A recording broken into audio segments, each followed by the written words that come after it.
Naarestado ang 5 individual kabilang ang founder ng Peanut Gallery Media Network o PGMN na si Roberto Mabanda kahapon sa isang entrapment operation dahil sa alleged robbery extortion in relation to Republic Act No. 10175 o ang Cybercrime Prevention Act of 2012.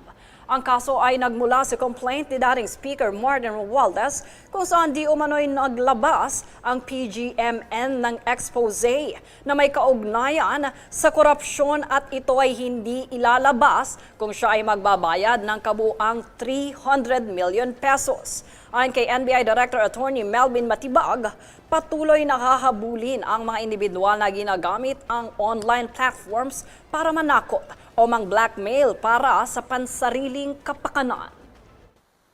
Look into the personalities, sino ba yung mga nandun interest. So, titingnan natin lahat yan, all the angles.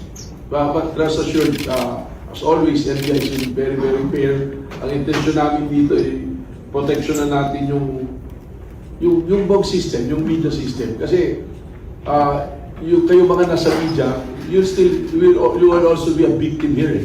If yung reputation will be tarnished because of some media practitioner using the modern form ng social media natin to extort money, na magiging ng pera.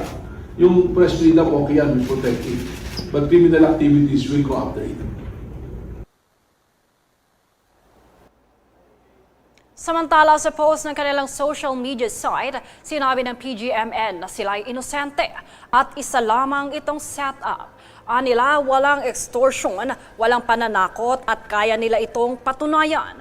Ito anila ay ginawa din ni dating Speaker Martin Romualdez upang sila ay patahimikin.